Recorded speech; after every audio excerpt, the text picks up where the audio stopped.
Dr. Roberto Massaro. Quem é Roberto Massaro? Roberto Massaro nasceu no estado do Rio Grande do Sul, em 1960, na cidade de Erechim, capital do Alto Uruguai, a cidade também chamada a capital nacional da amizade, do chimarrão. E a minha família, descendente de italiano, se radicou vizinho a Erechim, na cidade de Gaurama, onde meu pai nasceu, bisavô lá estava e o avô também. Depois, brevemente, alguns membros da família vieram para a cidade de Guarapuava, aqui no centro-oeste do Paraná, e nós viemos para residir na cidade de Pato Branco, isso já no início dos anos 70. Então, nós tivemos toda a nossa educação voltada ao ensino, do Colégio das Freiras, dos padres, em Erechim, depois em Pato Branco, e mais tarde, na minha adolescência, transferimos residência aqui para a capital, onde aqui estudei, me formei na Faculdade de Direito de Curitiba, e então eu era bancário também, fui menor aprendiz do Banco do Brasil, trabalhei no Bamerindos, e depois, como funcionário desse tribunal, assessor jurídico, chegamos ao ápice da carreira, fiz a escola da magistratura e despertou em nós realmente esse interesse na magistratura, em me tornar juiz, tendo feito concurso em 1988, na data bem da nossa Constituição Magna, que foi promulgada, e tivemos êxito, iniciamos uma carreira então dentro da magistratura do estado do Paraná. Fui juiz no interior, andei por todos os rincões, inicialmente voltei para o sudoeste do Paraná, onde exercia a judicatura em Pato Branco, Mangueirinha, Coronel Vivida, Chopinzinho, e então nessas cidades eu tive a oportunidade de exercer a magistratura numa época realmente bastante distante, mas que o sudoeste do Paraná passava por um progresso também, um crescimento muito grande, como hoje experimenta, né, a sua pujança. Depois também estive no Norte Velho, na comarca de Arapoti, retornei aqui ao centro, próximo de Ponta Grossa, em Bituva, e depois fui promovido para o berço da civilização paranaense, que assim se referiam os historiadores, Paranaguá. Então fui juiz em Paranaguá também, tivemos uma oportunidade de exercer a judicatura lá, numa época também áurea importante, ficamos por mais de 6 anos lá, minha filha é registrada em Paranaguá, e pudemos exercer todo aquele período, onde tivemos até uma história muito bonita, que durante o período eleitoral, como diretor do fórum, eu assumi, inclusive, essa é uma outra história, as funções de alcaide municipal, de prefeito municipal de Paranaguá durante um breve período. Mais tarde fui promovido para a capital, onde exercemos as atividades aqui como juiz corregedor dos presídios, área de execuções penais, e também tivemos a oportunidade de desempenharmos a função aqui de juiz eleitoral, também na Corte Eleitoral do Paraná. Também, em segundo grau, fui desembargador substituto, até me tornar desembargador titular. Trabalhei em diversas câmaras também, e os colegas houveram por bem me eleger a corregedor da Justiça do Foro Extrajudicial, que é o corregedor que tem a responsabilidade de fiscalizar todas as ações que envolvem o foro extrajudicial, os cartórios, que são cartórios que exercem atividades notariais, registrais, portanto, tabelionatos, registro civil, registro de imóveis, protesto. Então, a nossa atividade é uma atividade orientativa e de fiscalização também, e aqui nós acabamos até reeditando um programa chamado Diálogos com a Corregedoria, que a Corregedoria passa a ter um papel importante num diálogo permanente com as entidades que representam o extrajudicial. Então já estamos há um ano nessa função, temos mais um ano, são 2 anos de mandato. Então esse é um breve quadro histórico de quem, né, é Roberto Massaro, né? Começamos lá no Rio Grande do Sul e hoje estamos aqui na capital do Paraná e muito felizes por viver esse momento e também como sócio da Garibaldi, que é o berço aqui, inclusive da própria imigração italiana. O Palácio Garibaldi representa, né, toda a cultura italiana, dos imigrantes também. Nós tivemos uma história interessante que o Tribunal de Justiça, durante no período da Segunda Guerra Mundial, acabou ocupando aquelas dependências e mais tarde acabou deixando as dependências do Palácio da Garibaldi e se mudou para cá, para o Centro Cívico, onde hoje ocupa o Palácio da Justiça e este palácio chamado Anexo também. Quer dizer, o senhor teve, como o senhor disse, o berço do Paraná, também berço da comunidade italiana no Paraná, em Paranaguá, né? E, curiosamente, doutor, embora o senhor tenha vindo do Rio Grande do Sul, temos a notícia registrada no Arquivo Público do Estado, da chegada, exatamente há 150 anos, hoje 2024, né? Em 1874, dentre os 5 primeiros italianos aqui chegados, na colônia Alessandra, existiam 3 Massaro, 3 com o sobrenome Massaro. O que existe em comum aí, doutor? Puxa, na realidade, Peron, o que existe é a alegria, né, justamente de ver familiares ainda aqui distantes, mas de sobrenome Massaro, integrarem e figurarem entre os primeiros imigrantes italianos a despontarem pelas terras, né, aqui do nosso, que não era estado ainda era um período de província, né, a província do Paraná. Pertencemos um tempo também ligados a São Paulo, né, a influência muito grande de São Paulo, mas aqui a família Massaro também despontou. A nossa origem é do Rio Grande do Sul, né, e vindos também do norte da Itália, da região lá do Friuli, na província de Pordenone, é a nossa origem, próximo ali também ao Império, na época, austro-húngaro. Foi dominação, né? Dominação, né, na época.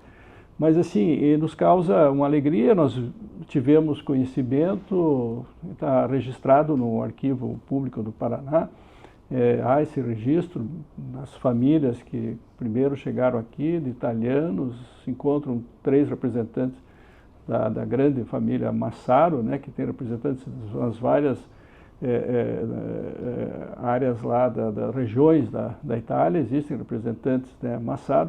E para nós é motivo de alegria, de orgulho também, ver que a família contribuiu para dar o início, né, a essa colonização italiana aqui também no Paraná, que hoje é um estado maravilhoso, é um estado pujante, que nos traz tanto orgulho, né? Sou, na realidade, um gaúcho, mas de toda uma formação no estado do Paraná que amo esse estado, né, de coração. Como são milhares, né? Aqui no Paraná, sim, no oeste principalmente, Santa Catarina, no Paraná, foi colonizado pelos gaúchos, né? O senhor disse, quem que veio da Itália? Seu bisavô, seu avô? Meu bisavô, Francesco Massaro, que veio da Itália e se instalou, né, primeiramente pelos registros consta que eles desembarcaram no navio Nápoles em Santos, tiveram aquela hospedaria São Paulo, mas depois foram levados também para a colônia Alfredo Chaves, lá no Rio Grande do Sul, onde tudo se iniciou. estiveram também na Serra Gaúcha, no início, na região de Bento Gonçalves, e naquela época era muito difícil, um terreno com muito pedregulho, o interesse era se estabelecerem na lavoura também, na plantação, na criação. O pessoal se dedicava à agricultura. Agricultura, né? E acabaram subindo a serra e se radicaram em uma pequena propriedade que era suficiente para o sustento de toda, né, a família, a prole, que era a cidade de Gaurama. E nessa pequena propriedade que ali nasceu, né, meu pai também, e depois mudando-se para a cidade maior ali, do centro, que é Erechim, né, uma grande cidade. Então foi essa a saga, né, verdadeira. E também a família acabou vindo para o Paraná, como eu disse, na região do Sudoeste, na região de Guarapuava também, e se radicando aqui. Temos Massaro hoje em São Paulo e em vários cantos também. Quer dizer, o seu bisavô veio solteiro, ou já veio casado? Veio solteiro e casou aqui dentro da comunidade, lá com uma italiana também, descendente italiana. Foi uma imigração solo? Ou ele veio com mais familiares? Veio com mais familiares, né? Mas ele era solteiro, na época consta nos registros, né? Uhum. Mas eles se uniam, aquela comunidade, as comunidades, né, na época se uniam, algumas famílias lá eram conduzidos, muitas vezes pela orientação da própria Igreja Católica, que apoiava, né, esses movimentos, porque a Itália passava por muitas dificuldades, né? Eles passavam por muitas dificuldades, e aqui, como eram terras devolutas, nós conhecemos a história, havia realmente esse sonho de desbravar, de ser dono da sua terra e conquistar, né? E o Brasil, nesse período imperial, aí, tinha essas terras como terras devolutas, que foram depois devolvidas ao próprio, né, Império Português, né, que foi um período colonial muito importante. Logo após, nós conhecemos todos a história, a promulgação da liberdade, né, também aos escravos, da assinatura da Lei Áurea, que havia um problema muito sério de mão de obra, e razão pela qual a Europa passava por um período assim de muita escassez. Todos conhecem a história, e a imigração base foi dos italianos e dos alemães também, que passavam por esse problema tão sério e vieram aqui construir, né? Foi uma verdadeira epopeia né? Italiana, né, que nós o senhor emigrou pequeno para o Paraná? Sim, com 10 anos de idade nós viemos para cá. A vida lá era vida no interior, na roça?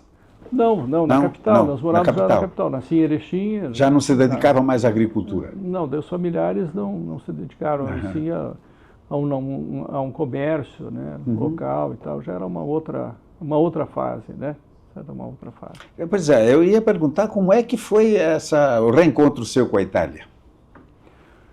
Puxa, já era um sonho muito grande esse reencontro, mas a gente, na época, enfrentava dificuldades também na carreira, era muito difícil viajar, né, a remuneração não era muito grande no início da carreira, nós tínhamos assim uma dificuldade. Sempre uma viagem para o exterior era muito custosa, e um trabalho muito grande, responsabilidade, casamento, filhos, né? Mas sempre alentava o sonho de conquistar assim novamente esses laços com a Itália. Que os laços tinham sido perdidos, como sim, da maioria. Não houve mais contato com a família? Não houve mais contato. E aí nós buscamos, né, com auxílio também de pessoas que detinham informações, né, na Itália, para buscar o registro disso tudo. Então conseguimos encontrar, né, lá na região de Maniago, no livro do vigário, estava lá. Como é que foi isso? Não tinha internet na época assim eficiente, não tinha, né? Não tinha. Como é que foi isso? O senhor tinha alguma referência? Telegramas, tínhamos referências, a história também dos antepassados, né? Os tios também. Alguém tinha memória? Tinha memória, né? Aquilo, né? Foram vários irmãos do meu pai também, né? Que todos já faleceram.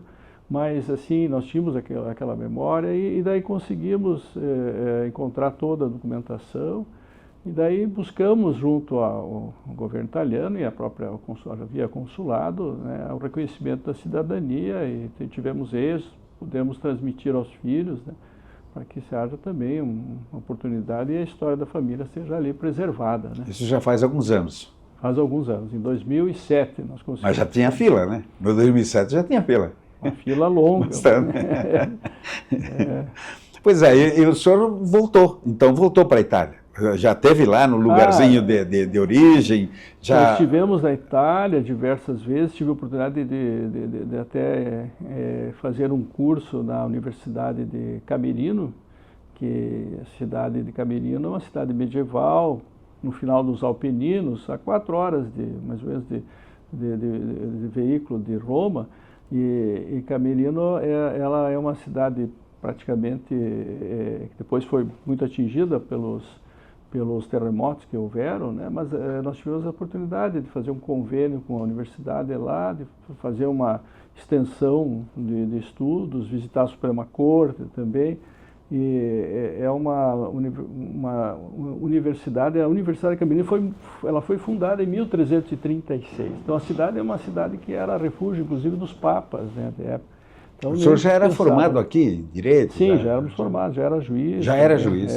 Aí a minha irmã teve a oportunidade, tem doutorado na Itália também, na Universidade de Turim. Então houve essa oportunidade que se abriu, né, também, porque o berço da civilização continua sendo Roma, né? Então, eu acho que para os italianos é muito importante essa, ainda mais na área do direito, que nós né, nos dedicamos assim, à formação. É muito importante a tradição da escola, a escola italiana, né, principalmente, né, as escolas clássicas, penais italianas, né, os grandes escritores, né? Então tem uma história relevante. Isso, né, inclusive, eu queria lhe perguntar, que influência existe hoje ainda, né, dentro do âmbito do direito, do nosso velho Império Romano, vamos dizer assim, porque tudo começou lá, né? O direito romano ele é clássico, né? Na formação do Estado, né? Do próprio direito constitucional, da própria história do direito. As escolas clássicas, elas podem revelar isso muito bem. Mas surgiram, obviamente, outros movimentos, né, mais tarde, que simplificou esse direito, como hoje nós temos a oportunidade de ver o que aconteceu na Alemanha. Hoje, na Alemanha, houve uma amplificação do próprio direito romano e hoje tem sido um fundamento, né, para as demais teorias do direito, as escolas clássicas, né, Klaus Roxin, também vários professores da Universidade a Universidade, ali são a Universidade, nós tivemos a oportunidade de estudar na Universidade de Augsburg, um curso que também foi um curso importante para conhecer um modelo deles, né? E as universidades clássicas ali de Berlim, as universidades também de Munique, têm uma relevância muito grande nesse papel. Eu acho que na União Europeia o tribunal que equivale ao nosso STJ aqui no Brasil, Superior Tribunal de Justiça, eles têm o chamado tribunal do BGH, né, que é o BGH, é o tribunal superior lá, em que detém praticamente todas as decisões sobre o amplo campo do direito. Mas, assim, o Brasil também tem uma escola importante, interessante, que se baseou basicamente na cultura europeia, né? Eu estava falando no âmbito do extrajudicial, segue também mais uma escola do extrajudicial latina, propriamente dita, que 80 e poucos países seguem, né, em termos de registro, toda essa escola, mas a Europa sempre está na frente, né?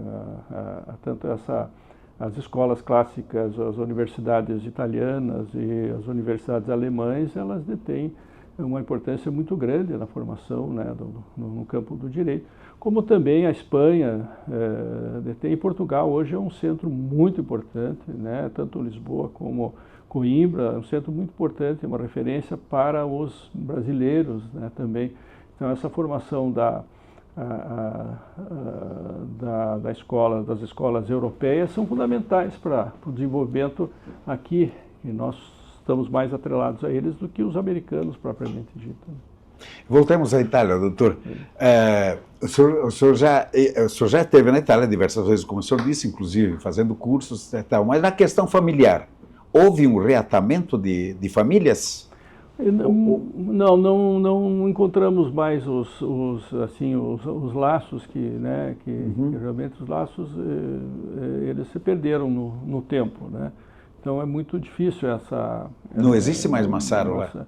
Não, existe Massaro, mas os laços familiares, né, diretos, eles se perderam com o tempo. Nós não tivemos assim, a oportunidade de aproveitar, mas existem ainda muitos descendentes lá. E o que ficou da Itália nos Massaro no Brasil? Como é que foi a sua infância? O que influência a família teve? Os costumes, como é que eram?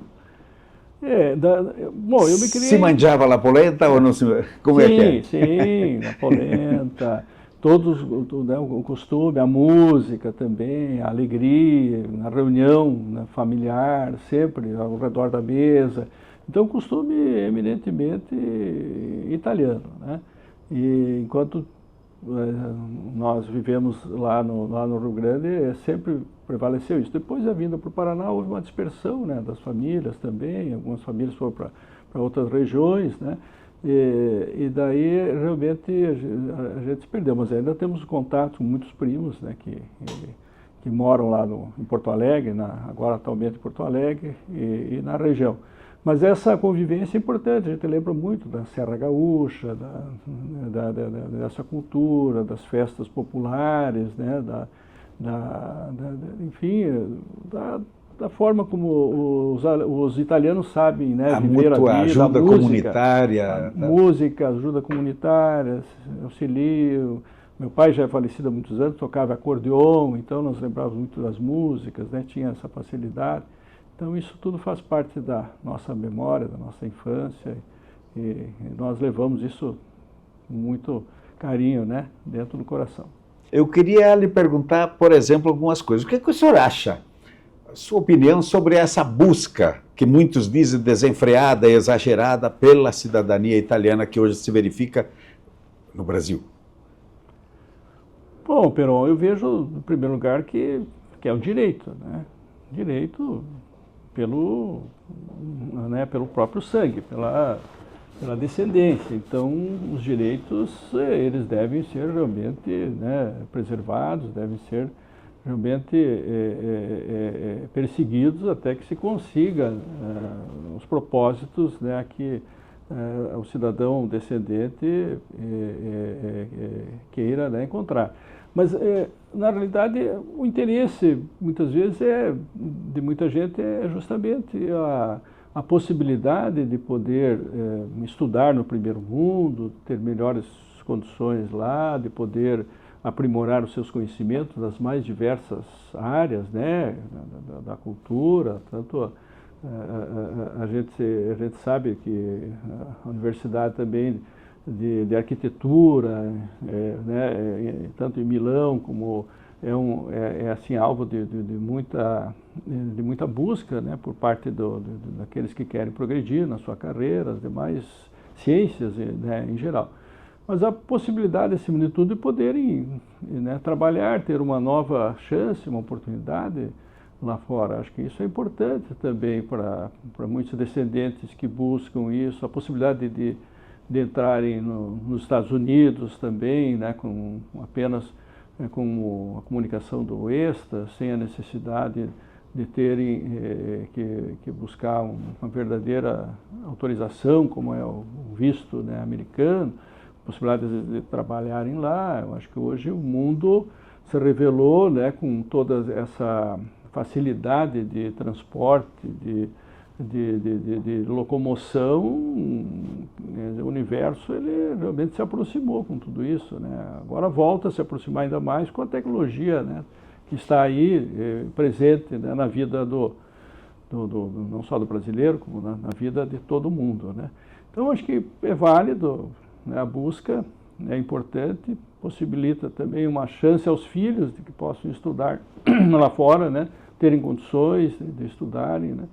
Acho que isso é importante e fundamental. O senhor não desconhece que existe uma parte da burocracia e até da diplomacia italiana que nos veem como siamo troppi, somos demais, né? E nesse sentido até vamos dizer assim, um colega seu da área da magistratura, dias atrás, exatamente de Veneza, que é a região da Itália que mais exportou gente, estava preocupado lá com o entulhamento do tribunal com processo de cidadania, porque agora eles foram distribuídos, né? Cada pedido vai para a cidade de origem, da onde vieram os imigrantes, né? E ele estava reclamando exatamente do entulho, quer dizer, depois de toda aquela azáfama em torno da questão da grande naturalização. Então não podemos negar que existe vamos dizer, pressões de cá e de lá. E os consulados, obviamente, não têm tempo, não têm condições de atender, mas também contribuem para a procrastinação desses pedidos, desses processos, as filas. Nós precisaríamos ter uma voz um pouco mais ativa no nosso parlamento, talvez, que agora está, inclusive, debatendo uma nova lei. Como é que o senhor vê isso dentro do mundo global hoje? Quer dizer, o senhor mesmo diz, quer dizer, o passaporte é importante para as pessoas alargar as fronteiras, não só uma questão de identidade, mas também de oportunidade. Como é que o senhor vê esse quadro? Bom, o mundo vive, nós sabemos, um fenômeno agora, né? A União Europeia é um fenômeno me parece, que as nações, elas estão, de certa forma, se enfraquecendo para fins de que se haja um movimento mundial, globalista. Nós temos observado isso. Então, a União Europeia também, principalmente. Quer dizer, o mundo agora, constantemente, nesse período aqui, passa por uma transformação muito rápida em função da evolução da ciência, né? Isso é natural. Agora, a Itália, nós sabemos, né, como berço da civilização, da cultura e tal, é um país que nem tem suas fronteiras realmente abertas para todos os lados, e há uma invasão muito grande também do continente, principalmente dos continentes aqui abaixo, e aí houve por bem o parlamento, se preocupando com isso, talvez estabelecer agora uma regra mais rígida, no sentido de minimizar os efeitos, e criou essa burocracia. E muita gente, nós temos conhecimento, que está buscando isso de forma judicial, né, lá na Itália. Sim. Então, não mais de forma administrativa, propriamente dito, o reconhecimento, mas de forma judicial. Há também dificuldade, sempre há uma dificuldade muito grande de buscar a documentação, a origem, são várias gerações ali que se passaram. Então, é algo assim que eu vejo com naturalidade, mas assim, aqueles que buscam e conseguem encontrar a documentação, eles acabam tendo reconhecido, né, o seu direito. É claro que talvez não haja uma estrutura suficiente, né, da própria da embaixada, através dos seus consulados. É importante que todos os estados tenham uma representação, eu creio que isso é fundamental também, é importante. Aqui o Paraná está ligado diretamente a Santa Catarina, no Rio Grande do Sul também, e essa é uma dificuldade natural, né? Natural, que acontece mesmo, talvez a falta de estrutura, né, de toda esse modelo, como está assim colocado, é um número muito grande. Acho que a checagem desses documentos também é uma coisa muito séria, né, por parte. Então, quer dizer, o operador do próprio consulado tem os seus cuidados devidos, né, o risco é grande, a documentação para verificação da sua origem, se não há fraude, não há um apostilamento fraudulento, etc. Então, é burocrático o processo. É um processo burocrático. Acho que que deveriam buscar o auxílio de pessoas especializadas. Isso é importante. Se cria um mercado de trabalho, até de advogados especializados para justamente auxiliar na busca, né, da documentação e o reconhecimento. Agora, o fato é que, a partir do momento que se judicializa isso, você encontra na estrutura judicial italiana uma burocracia muito grande, um volume muito grande. O modelo é um modelo ainda que na Itália não está totalmente informatizado, mas é um modelo também seguro do processo, né? É isso. Então, do processo administrativo do consulado para o processo judicial, e muitas vezes a exigência de que na origem, aqui no Brasil, por exemplo, sejam feitas retificações complementares no próprio nome, sobrenome. Lá atrás houve um equívoco na informação quando do nascimento, depois acaba tudo isso se desdobrando num problema da área de registros públicos, onde também é um processo demorado, que exige uma análise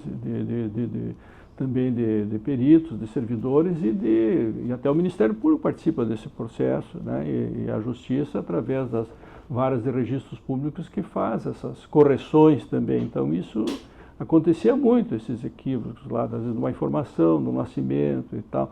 Hoje já é mais raro. Então, tem que se retificar toda essa documentação, porque a própria autoridade italiana não aceita da forma como estava. Então, talvez isso também aumente o tempo, a burocracia, aumente também até a ânsia daquele descendente de conquistar o seu... Advogados ouvidos pelo INSEMI dizem, afirmam e insistem que a atribuição, o reconhecimento da cidadania está na mão de gente errada, que devia estar na mão da magistratura. Inclusive porque, por exemplo, a decisão que concede o mesmo direito à mulher, depois da nova Constituição italiana, depois de 48, as decisões na Justiça sempre são favoráveis ao reconhecimento pelo lado materno, também. No entanto, administrativamente, o governo continua não reconhecendo, quer dizer, o que configura uma bruta de uma discriminação contra a mulher, né? O que o senhor acha disso? Bom, eu penso que o sistema nosso no Brasil é um sistema interessante, importante, que essa área dos registros, ela está, embora seja uma atividade uma atividade privada, ela está sob a fiscalização do Poder Judiciário. O Poder Judiciário que fiscaliza toda essa atividade, e constitucionalmente essa colocação, então essa atividade está debaixo do guarda-chuva do Poder Judiciário. Isso não é uma cláusula pétrea. Isso poderia até ser modificado. Se houvesse interesse, estariam debaixo do guarda-chuva do Legislativo, do guarda-chuva do Executivo. Então, talvez esse modelo fosse importante, uma reforma na estrutura da própria, né, lei italiana, de que toda essa estrutura passasse a ficar debaixo constitucionalmente do guarda-chuva da Justiça mesmo, né? Que a Justiça, ela detém os meios, porque também tem uma atividade constante, além dos servidores também gabaritados. No caso do Brasil, há uma estrutura muito grande do Poder Judiciário, né, nos estados, e também a Justiça Federal. A Justiça é bem organizada no nosso país. E talvez esse fosse um caminho, mas assim, de que forma a judicialização? Então, nós teríamos a dificuldade fora da Itália, né, de como conseguir fora da Itália, que tem que ser a via através através dos consulados, né? Mas os consulados estão ligados diretamente à estrutura do Executivo, que é como aqui no nosso país, o Itamaraty, toda uma estrutura, né, da própria União. Então, essa foi a opção, a escolha do legislador lá. Então, se isso vai se modificar ou não, nós não sabemos. Cabe ao parlamento, cabe ao povo votar isso. Até nós não temos assim maiores informações de como funciona o modelo. Mas no Brasil funciona muito bem, na medida em que, embora esse reconhecimento aqui nosso seja através da estrutura, claro, também a análise do nosso modelo das embaixadas, também tem toda uma importância e tal. Mas assim, não se pode deixar de ter uma apreciação à luz do poder judiciário. Acho que funcionaria bem.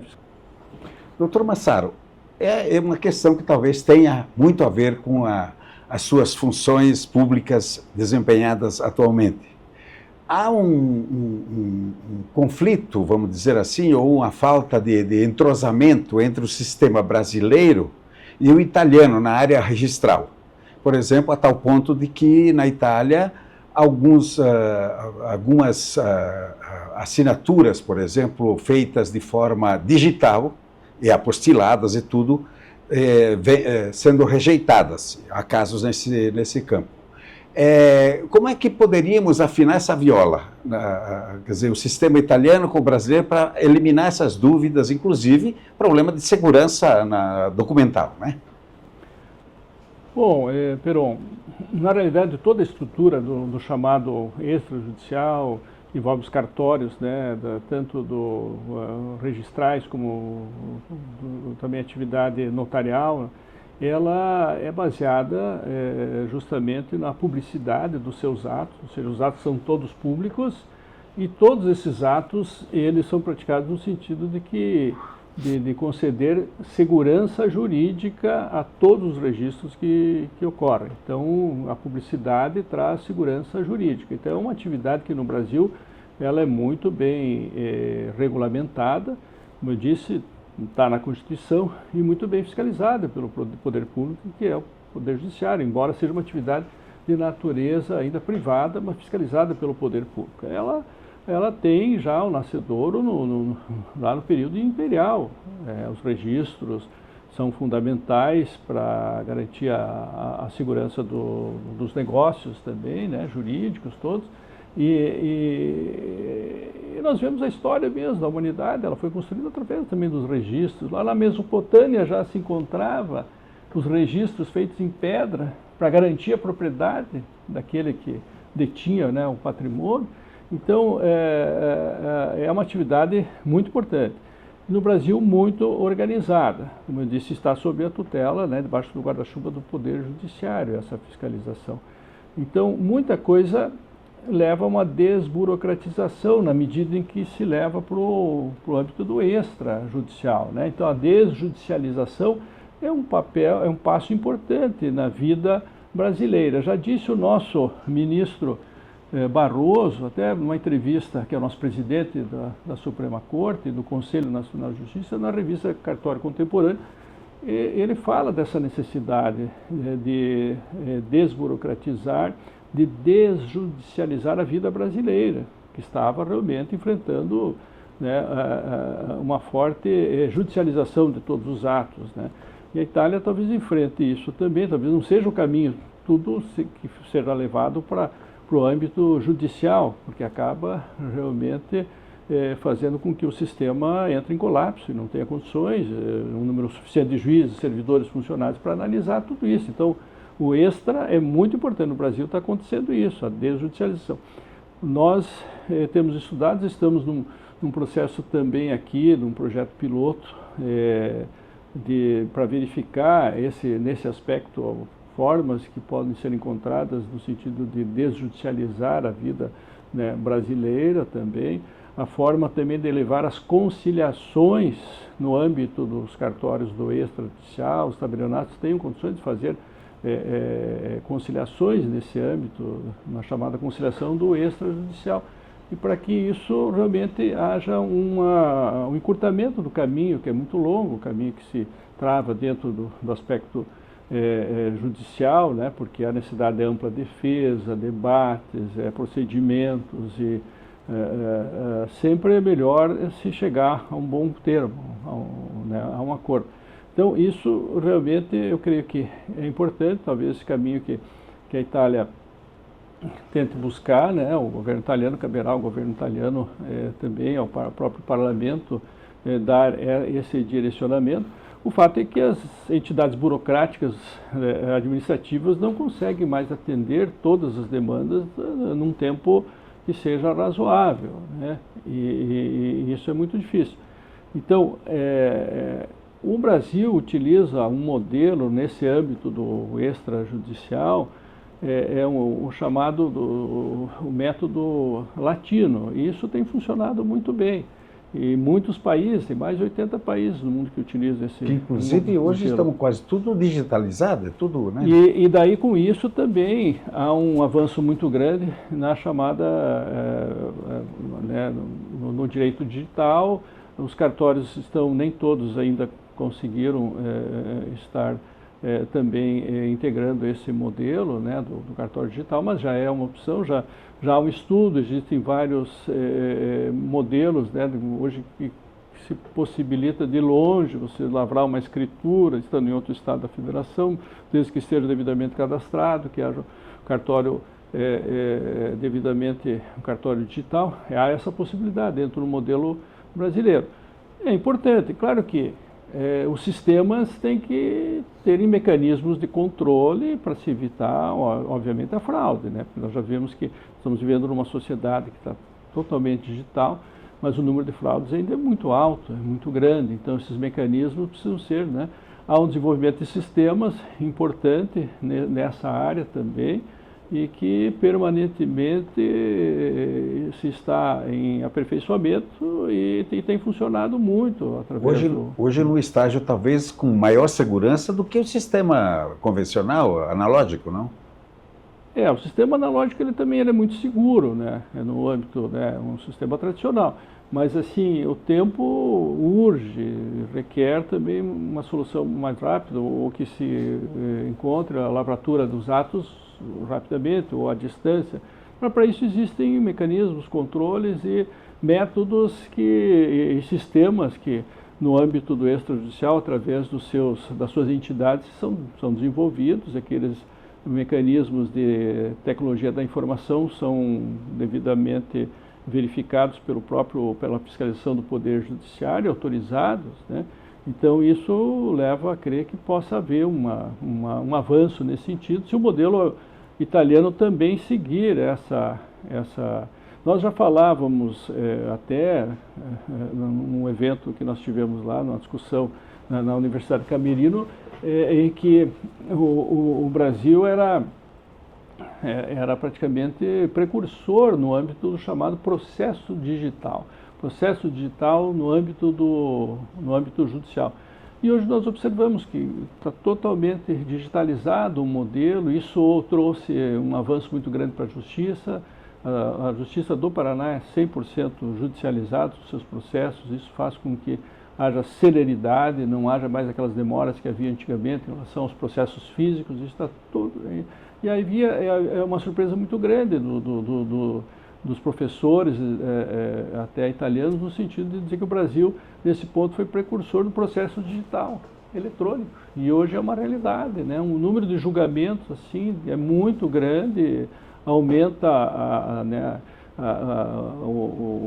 quer dizer, a segurança jurídica também, o processo se torna menos longo, custoso, e a resposta é mais rápida. O que precisa é melhorar o sistema de recursos e mais recursos, mas assim, o processo digital veio para ajudar. Então, acho que no âmbito do extra também deveria ser adotado esse processo digital. Me parece um estudo muito grande, né? Na Itália também se utilizar, está se utilizando agora, através também dos consulados, né? Desde o agendamento e tal. Mas isso no Brasil funciona muito bem no âmbito dos cartórios, os cartórios contemporâneos que estão, né, surgindo. E o cidadão tem toda essa facilidade de rapidamente conseguir, né, que aquele ato extrajudicial seja lavrado, né, em tempo recorde, e o tempo é muito importante dentro da área negocial, né, também dentro da economia de um país. Ok, doutor, voltemos ao velho tema da siamo troppi, né, que é o que tem gerado essa polêmica toda em torno das filas consulares e até a justiça a italiana reclamando do excesso de número de processos. A Itália exportou bastante gente pelo mundo, né? E hoje uma parte da riqueza dela é exatamente essa carga que eles atiraram no mar. Nesse sentido, levantou uma tese interessante, há algum tempo atrás, um professor, o vice-reitor da Universidade La Sapienza de Roma, colocando um dilema diante da Itália. Ou a Itália se mantém confinada a sua bota, a sua península, e, portanto, como um país que tem a maior recessão demográfica de toda a Europa, vai se tornar cada vez menor, ou ela adere à opção de uma nação diaspórica, que de fato ela é. O que o senhor acha dessa tese? Onde entraríamos nós, é claro. Realmente muito interessante essa colocação, Peron, na medida em que a Itália tem um grande tesouro fora, né, das suas fronteiras, na realidade, que é esse povo descendente, esse povo que teve os seus antepassados que não restou outra alternativa senão migrarem. E esse é um valor muito grande. Quantos mestres, doutores, médicos, cientistas desembargadores, estão fora, cientistas estão fora, e realmente esse é um valor que deve ser cultivado, né? A sua terra, a sua gente, né? E eu creio que poderia se estudar mecanismos no sentido de se aproveitar esse verdadeiro tesouro que está fora da Itália, né? E hoje nós temos aí toda a ciência tecnológica, o trabalho que é um trabalho virtual, um trabalho remoto, que já se utiliza, né, no mundo moderno. Então eu creio que é a necessidade do governo, né, a Itália é uma democracia, não sabíamos, é consolidada, né, com muitos problemas, mas é uma democracia consolidada, tem o seu parlamento, é uma democracia, é um presidencialismo parlamentar mesmo, então ninguém tem dúvida disso, né, que existe liberdade, que existe democracia, que existe... Mas ele tem que enfrentar esses problemas, né, que são problemas que de uma grande nação cultural que ela obviamente vai enfrentar, com tantos membros, descendentes fora do seu território. Talvez é por isso que ela enfrenta todo esse universo. E como você mesmo disse, não dá para deixar de dispor de todo esse patrimônio, esse tesouro que está fora da Itália, que é justamente esses descendentes dos imigrantes que amam e adoram a sua descendência, a sua terra, a sua origem também, né? E cultivam, preservam, festejam a sua origem. De repente desaparece o velho epíteto, mãe ou madrasta. Se tornará, realmente é mãe de todos, a Itália. É verdade, é um desafio muito grande. Muito obrigado, doutor. Muito obrigado. Nós que agradecemos a visita aqui da revista ICM, ficamos muito orgulhosos, né, de poder contribuir e nós que somos assinantes há muitos anos também acompanhamos o seu trabalho, ficamos muito felizes também pela qualidade, né, das matérias que são ali. Espero estar ali também poder contribuir um pouco, porque né, a qualidade, né, na redação, a qualidade das matérias, das escolhas, eu sou um fã e tenho acompanhado sempre. Acho que é uma aula sempre para nós de italianidade, né, também a gente pode muitas vezes sonhar e voltar, né, às origens através da simples leitura, né, mesmo que digital, de uma revista tão importante que é essa que se firmou na nossa terra, na nossa região, no Brasil também. Obrigado.